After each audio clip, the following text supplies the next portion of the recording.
আসসালামু আলাইকুম প্রিয় ছাত্রছাত্রীবৃন্দ। ইনশাআল্লাহ তোমরা সবাই ভালো ছিলে এবং আমি দোয়া করি তোমার জন্য ভালো থাকো। আল্লাহ রাব্বুল আলামিন তোমাদের সবাইকে সুস্থ রাখো, সুস্থ রাখো, এই দোয়া করে আমি আমার পাঠ শুরু করছি। সবাই ইনশাআল্লাহ অবশ্যই ভালো ছিলেন, তাই তো? অবশ্যই আল্লাহ ভালো হয়েছেন। আজকে আমাদের পাঠ পঞ্চম পাঠ ইমানের মুফাসসাল। ইমানের মুফাসসাল তোমাদেরকে আগেই বলেছি, শেখাইছি ইমান শব্দ অর্থ। ইমান শব্দ বিশ্বাস,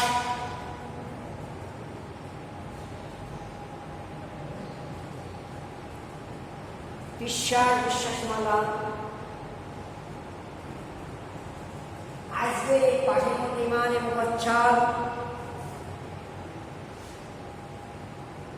আমরা কি করব? আমরা হাদিসের মধ্যে ইমানের মুফাসসাল উচ্চারণ করা, শুদ্ধ করে উচ্চারণ করা শিখব এবং সুন্দর করে এর অর্থ জানব।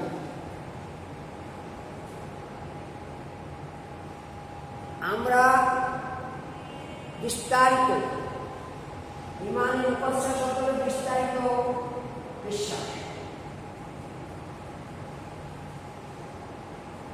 আমরা কি করি? বিশ্বাস করি, সর্বস্ব বিশ্বাস করি, কিন্তু আমরা পাঠ্যপুস্তকের সাথে সম্পৃক্ত না থাকার কারণে শুধু বিশ্বাস করি, আল্লাহকে বিশ্বাস করি, আল্লাহর ফেরেশতাকে বিশ্বাস করি, কিন্তু আমরা পাঠ্যপুস্তকের সাথে আমরা সংশ্লিষ্ট ছিলাম না। আজকে ইনশাআল্লাহ আমরা পাঠ্যপুস্তকের সাথে সংশ্লিষ্ট হব এবং আমরা ইমানের মুফাসসাল উচ্চারণ করা শিখব। বিসমিল্লাহির রহমানির রহিম। আমানতু বিল্লাহি ওয়া মালাইকাতিহি ওয়া কুতুবিহি ওয়া রাসূলিহি ওয়াল ইয়াউমিল আখির ওয়াল কদরি ওয়া খাইরি ওয়া শাররি মিনাল্লাহি তাআলা ওয়াল বাসি বাদাল মাউত। এই যে সাতটি জিনিসের উপর আমাদের বিশ্বাস করা প্রত্যেক মুসলমানের উপরে ফরজ। অবশ্যই অবশ্যই অন্তর দিয়ে অন্তরস্থল থেকে বিশ্বাস করা। এই যদি বলা ইমানের মুফাসসাল বিস্তর হবে, অনেকগুলো জিনিসকে বিশ্বাস করা, বিস্তারিত বিশ্বাস করা ইমানের মুফাসসাল বলা হয়। আমরা এই ইমানের মুফাসসাল পাঠ করলাম, তোমরাও পাঠ করলে, তোমরাও জানলে। প্রথমে আমরা বিশ্বাস করছি কি? আমানতু বিল্লাহ, আল্লাহর প্রতি। কার প্রতি? আল্লাহর প্রতি বিশ্বাস করা। এক নম্বর, আল্লাহ তাআলা আছেন, অতীতে ছিলেন, বর্তমান আছেন, ভবিষ্যতে থাকবে। এইটাকে পুরোপুরিভাবে বিশ্বাস করা, এইটাকে বলা হয় ইমানের মুফাসসাল। মালাইকাতিহি, ফেরেশতাকুলের বিশ্বাস, ফেরেশতাকুলের বিশ্বাস। কার ফেরেশতা? আল্লাহ তাআলার ফেরেশতা। আল্লাহ তাআলার ফেরেশতাকুলের বিশ্বাস স্থাপন করা। নম্বর তার কিতাব সমূহ বিশ্বাস করা। তোমরা জানো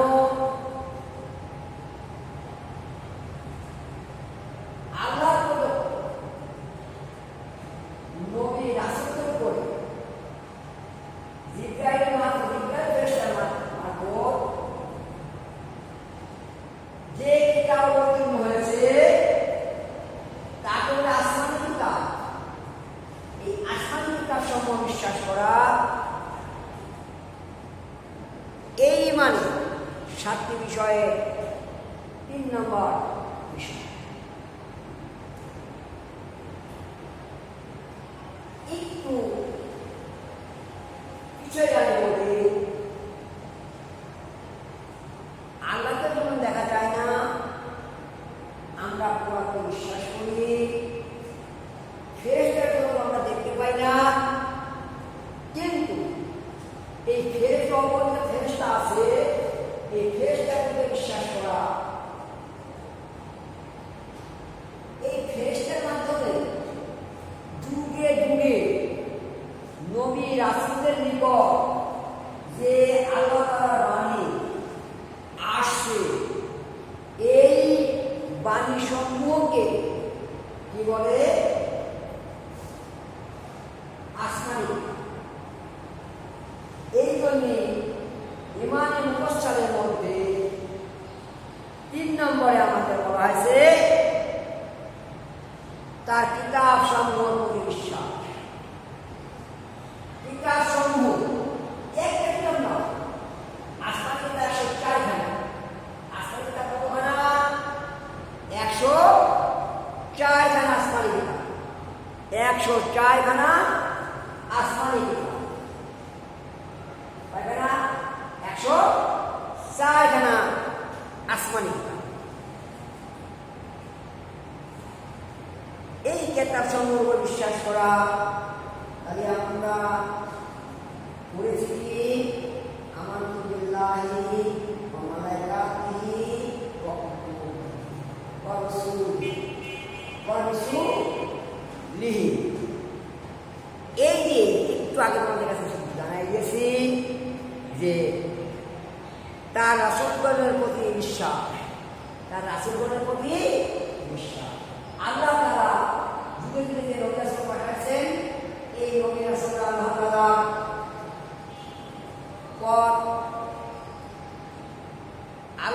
পথ দেখানোর জন্য আমাদের কাছে যুগে যুগে নবী রাসূল এসেছেন। এই নবী রাসূলরা আমাদেরকে সঠিক পথের সন্ধান দিয়েছেন, সত্য জানিয়েছেন, মিথ্যার পরিণতি সেটা জানিয়েছেন। সত্য বললে আমাদের কি হবে? আল্লাহ খুশি হবে আমাদের জন্য। এই খুশি হবে কি দান করবেন? জান্নাত দান করবেন। এই জান্নাতের সুসংবাদ আল্লাহ তাআলা কিতাবের মাধ্যম দিয়ে, নবী এবং রাসূলদের মাধ্যম দিয়ে আমাদের কাছে জানাই দিয়েছেন। তাই আমরা কি করব? তা রাসূলের প্রতি বিশ্বাস স্থাপন করব। এই রাসূলের প্রতি বিশ্বাস স্থাপন করাও ইমানের 7টি অঙ্গের মধ্যে 4 নম্বর। হচ্ছে যে আমাদের বিশ্বাস স্থাপন করতে হবে নবী রাসূলরা আমাদের কাছে আল্লাহর পরিচয়, আল্লাহর ফেরেশতার পরিচয়, আল্লাহর কিতাবের পরিচয় এবং নবী রাসূলের পরিচয় তুলে ধরেছেন। এই জন্য আমরা নবী রাসূলদেরকে প্রতি বিশ্বাস স্থাপন করব। ওয়াল ইয়াউমিল আখির, এই যে 5ম নম্বর আমাদের বিশ্বাস স্থাপন করতে হবে কোনটাকে? ইয়াউমুল আখির। ইয়াউমুল আখির অর্থাৎ আখিরাতের প্রতি বিশ্বাস। কিসের প্রতি বিশ্বাস? আখিরাতের প্রতি আমাদেরকে বিশ্বাস স্থাপন করতে হবে। আখিরাত কাকে বলে? প্রিয় ছাত্রছাত্রীবৃন্দ, তোমরা অবশ্যই জানো, তোমরা অবশ্যই সপ্তম শ্রেণী যখন পড়াশোনা করতেছ, আখিরাত সম্পর্কে তোমাদের ষষ্ঠ শ্রেণীর কিছু ধারণা দেওয়া হয়েছিল। এখন বিস্তারিত ধারণা তোমাদেরকে আখিরাতের প্রতি বিশ্বাস স্থাপন করতে হবে মৃত্যুর পরে যে জীবন, এই জীবনকে কি বলা হয়? আখিরাত। মৃত্যুর পরে যে জীবন, এই জীবনকে বলা হয় কি? আখিরাত। মৃত্যুর পর কোন জীবন? বারজাখ, কবরস্থান। কবরে যে সময়টুকু বাস করব, আমরা কবরে থাকব, এই কবরের সময়কে বলা হয় বারজাখ। আখিরাতের প্রথম ধাপ, আখিরাতে মৃত্যুর পরে আমাদের যখন আল্লাহ তাআলার ফেরেশতার মাধ্যম দিয়ে আমাদের রূহটা যখন আমাদের শরীর থেকে, বডি থেকে নিয়ে নেওয়া হবে, তখন আমরা মৃত্যুবরণ করব। মৃত্যুবরণ করার পরে আমাদের সামাজিক যে লোকজন থাকবে, তারা যে কাজগুলো করেন, কবরে কবরস্থ করেন, দাফন করেন, কাফন করেন এবং গোসল করান, এই দিয়ে মৃত্যুর পরের থেকে কবরে থাকা পর্যন্ত, যতদিন কবরে থাকবো, এই কবরে থাকাকে বলা হয় বারজাখ। আখিরাতের জীবন শুরু আছে। যে জীবনের শুরু আছে কি না, শেষ না। যে জীবনের শুরু আছে, শেষ না। এই জন্য বলা হয়েছে বারজাখ। এই যে 5 নম্বর আমরা সচক্ষে দেখতে পাই আখিরাতের জীবন শুরু হয়। আমরা যখন মারা যাই, মারা যাওয়ার পরে আমাদেরকে কবরে রেখে আসে এবং আমাদের আশেপাশে যে হিন্দু ভদ্রলোকরা আছে, ওনাদেরকে পুরায় দেওয়া হয়। ওনাদের পুরায় দেওয়া কি বডি, কিন্তু ওনাদের রূহ থাকে। এই রূহটাকে দিনে আঁকড়ে রাখা হয়। এই যেটা বলা হয় বারজাখের জীবন। এই বারজাখের জীবনটা বলতে না কি হবে? 6 নম্বর আমাদের ওয়াল কাদরি ওয়া খাইরি ওয়া শাররি, আমাদের বিশ্বাস স্থাপন করতে হবে তাকদীরের প্রতি, ভাগ্যের প্রতি। আমাদের প্রতি ভাগ্যে যেটা ছিল সেটা আমাদের হবে। এই ভাগ্যে হাদিস শরীফে আসছে রাসূল সাল্লাল্লাহু আলাইহি ওয়াসাল্লামের মানুষের জন্মের 40 বছর পূর্বে ভাগ্যে কি আছে এটা লিপিবদ্ধ করা। আমাদের ভাগ্যের উপরে আমরা লিপিবদ্ধ হয়েছে যার ভালো এবং মন্দ, ভাগ্যের ভালো এবং মন্দ আল্লাহ তাআলার নিকট থেকে কার্তিক হয়। ভালো ভাগ্যের ভালো মন্দ এটা নির্ধারণ হয় আল্লাহ তাআলার থেকে। আল্লাহ তাআলা হতে নিশ্চয়ই আমরা এই ভাগ্যের ভালো মন্দ পুরাপুরি মেনে। তাহলে আমরা 6 নম্বর কি করলাম? ওয়াল কাদরি ওয়া খাইরি ওয়া শাররি, ওয়াল কাদরি ওয়া খাইরি ওয়া শাররি মিনাল্লাহি তাআলা বাসে বাদাল মাউত। এটা আল্লাহর তরফ থেকে হয়। এটা আমাদেরকে মেনে হবে।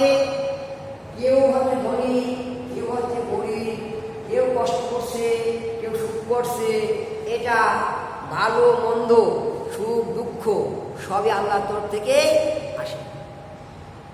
এই জন্য আমাদেরকে ইমানে 6ষ্ঠ স্তরে 6 নম্বরে ঘটনা বলা হয়েছে তকদিরের উপরে বিশ্বাস। তকদিরে যার ভাগ্যে যেটা আছে, যার ভালো মন্দ আল্লাহ তাআলা নিজেই ফয়সালা করেছে, এইটা আমরা কি করবো? পুরোপুরিভাবে বিশ্বাস স্থাপন করবো। আমি বলি সাবধান, আমি কিতাবে দেখেছি হাদিস শরীফে রাসূল বলেছে, যে ব্যক্তি তার ভাগ্যকে বিশ্বাস করে না, ভাগ্যে কি আছে তা জানে না, যদি বলে ভাগ্য নিজে গড়ে নিতে হবে, তাহলে ওটা ভুল হবে। ভাগ্যে যেটা আছে সেটা করব, সেইটা হবে, সেইটা আল্লাহ তাআলা স্পষ্ট করে জানিয়ে দিয়েছে। এই জন্য আমি তোমাদেরকে সাবধান করে দিই, তোমরা সবসময় ভাগ্যে ভালো মন্দ করে বিশ্বাস স্থাপন করবে এবং এই ভাগ্য নিয়ে কোনো প্রকার বিমত পোষণ করতে পারবে না। যদি কোনো ব্যক্তি কও যে ভাগ্যে নিজে গরিব হয়, ভাগ্যে বিশ্বাস না করে, তাহলে হাদিস শরীফে আসছে আল্লাহ রাসূল বলছে ওকে জানাজা অংশগ্রহণ করবে না, ওর ভালো মন্দ দেখার সুযোগ নাই, ভালো মন্দ বলারও সুযোগ নাই। কেন? ভাগ্য আল্লাহ তাআলা নির্ধারিত একটা 7টা ইমানের মধ্যে একটা। তাহলে আমরা আজকে ভাগ্য সম্পর্কে কিছুটা পর আগামী দিনে ভাগ্য সম্পর্কে তোমাদের কাছে আলাপ করবো, তোমাদের কাছে বলবো, তোমাদের জানাবো ইনশাআল্লাহ। আল্লাহ তাআলা আমাদের সুযোগ দেন। 7 নম্বর, মিনাল্লাহ তাআলা আল-বাস বা'দাল মাউত, মৃত্যুর পর আমাদের পুনরায় কি হতে হবে? কবর থেকে উঠানো হবে। আমাদের কবর থেকে কি করা হবে? পুনরুত্থান, প্রতিষ্ঠা। পুনরায় আমরা উঠব, পুনরায় আমরা জীবিত হয়ে আল্লাহর দরবারে হাসরের ময়দানে আমরা আসব। এইটাকে বিশ্বাস আমাদের করতে হবে। এইটাকে বিশ্বাস না করি তাহলে দুনিয়াতে বিশৃঙ্খলা সৃষ্টি হবে, দুনিয়া অশান্তি সৃষ্টি হবে। যেমন এই ভাগ্যের 7টি জিনিসের উপরে যারা বিশ্বাস স্থাপন করে নাই, যারা বলে এই পৃথিবীতে আসছি, পৃথিবীতে চলে যাব, খাওয়া দাওয়া ক্ষতি করো, দুনিয়াটা নষ্ট করো, যাই খুশি তাই করো, তাহলে আমাদের মানব নামে যে একটা বিষয়, আমরা মানুষ, মানবতা,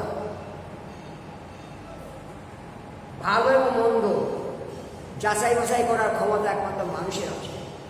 আল্লাহ তাআলা মানুষকে দিয়েছেন ভালো মন্দ। যদি আমরা আখিরাতকে ভয় করি এবং আল্লাহকে ভয় করি, পুনরুত্থান দিবসকে ভয় করি, তাহলে আমরা খারাপ কোনো কাজ করতে পারবো না। দুনিয়াতে শান্তি, আখিরাতে মুক্তি পাবো। দুনিয়াতে শান্তি পাবো, শান্তি স্থাপিত হবে এবং আখিরাতে আমরা মুক্তি পাবো। কেন?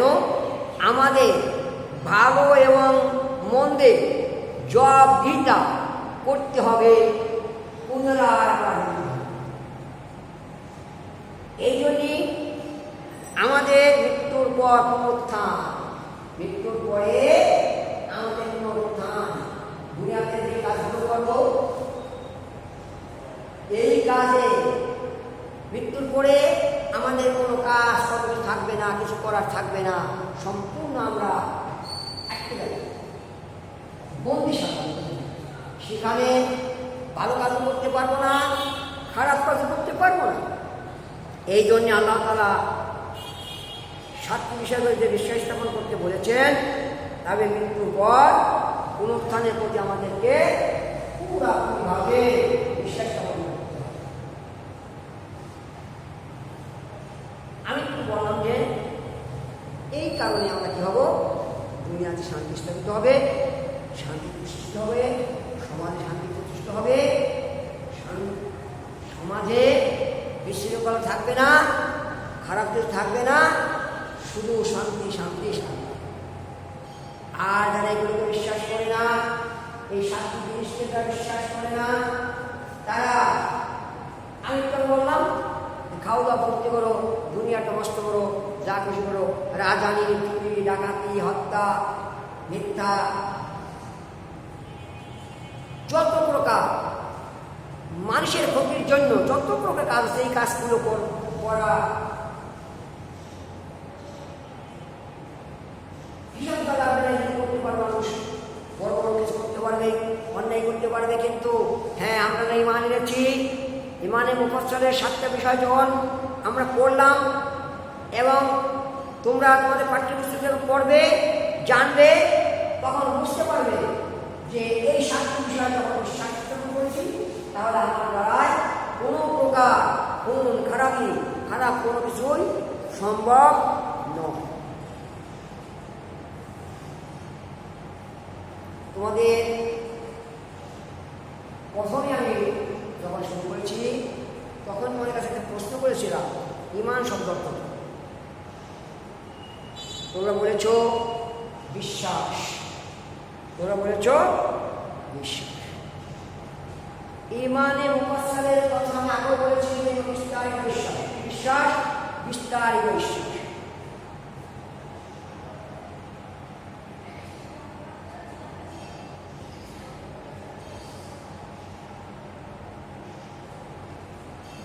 তাই আমরা ঈমান মুফাসসাল এক কথায় আমরা বিস্তারিত বিশ্বাসকে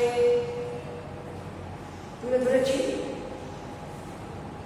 এখন এই ঈমানের 7টা বিষয়ের প্রতি বিশ্বাস স্থাপন করার তাৎপর্য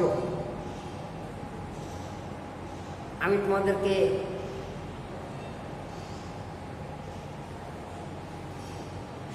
বিষয়ের তাৎপর্য আমি তুলে ধরব। পর্যায়ক্রমে আল্লাহর প্রতি বিশ্বাস, কেমন বিশ্বাস?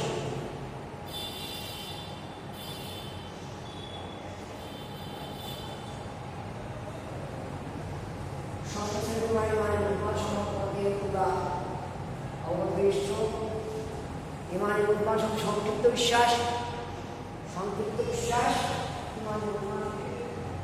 আর বিস্তারিত বিশ্বাস।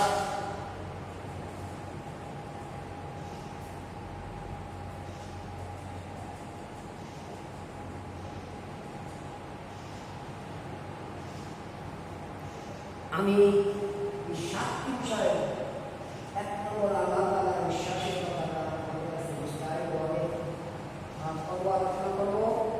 আমরা জানতে শুনবে এবং মনে রাখবে, ঈমানের প্রথম ধাপ আমানতু বিল্লাহ। প্রথম ধাপটা কি? আমানতু বিল্লাহ, আমি ঈমান আনলাম আল্লাহর প্রতি। সেই ঈমানের প্রথম যে বাক্য, সেই বাক্যটি লা ইলাহা ইল্লাল্লাহ, লা ইলাহা ইল্লাল্লাহ। এই যে আল্লাহ ছাড়া কোনো মাবুদ, আল্লাহ ছাড়া কোনো আমাদের উপাস্য, আল্লাহ ছাড়া কোনো ইবাদত করতে কেউ না, এইটা অন্তরে অন্তরস্থল থেকে বিশ্বাস করে প্রথম পর্যায়ে।